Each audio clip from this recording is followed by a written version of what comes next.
નમસ્કાર, આપ જોઈ રહ્યા છો નેશન પ્લસ ન્યૂઝ. હું છું આપની સાથે હિરોત પંડ્યા. એમએસપી હેઠળ પાકની ખરીદીને લઈને સરકાર દ્વારા બહાર પાડવામાં આવેલા નવા પરિપત્રને લઈને ખેડૂતો મુશ્કેલીમાં મુકાયા છે. ખેડૂતોની આ ચિંતાને ધ્યાનમાં રાખીને સાવલીના ધારાસભ્ય કેતન ઇનામદારે નવા પરિપત્રને પાછો ખેંચવા માટે સરકારને અંગત ભલામણ કરી છે. કુદરતી આફતો, વાવાઝોડું અને કમોસમી વરસાદના કારણે ગુજરાતનો ખેડૂત ઓલરેડી આર્થિક સંકટનો સામનો કરી રહ્યો છે. આવા સમયે ખેડૂતોને ટેકો આપવા માટે સરકાર દ્વારા એમએસપી હેઠળ ખરીદી તો શરૂ કરાઈ છે, પરંતુ આ વર્ષે લાદવામાં આવેલી એક શરતે ખેડૂતોની ચિંતા વધારી દીધી છે. ચાલુ વર્ષે સરકાર દ્વારા પ્રતિ ખેડૂત માત્ર 100 મણ પાક ખરીદવાની જ મર્યાદા રાખવામાં આવી છે.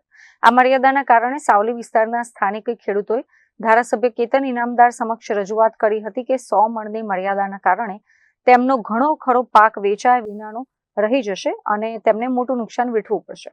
ખેડૂતોની આ વેદના સમજીને ધારાસભ્ય કેતન ઇનામદારે તાત્કાલિક કૃષિ મંત્રીને પત્ર લખીને ભલામણ કરી છે કે આ 100 મણની મર્યાદા તાત્કાલિક હટાવવામાં આવે અને ગત વર્ષની જેમ જ ખેડૂતો પાસેથી પૂરેપૂરો પાક ખરીદવામાં આવે, જેથી જગતના તાતને આર્થિક નુકસાનીથી બચાવી શકાય.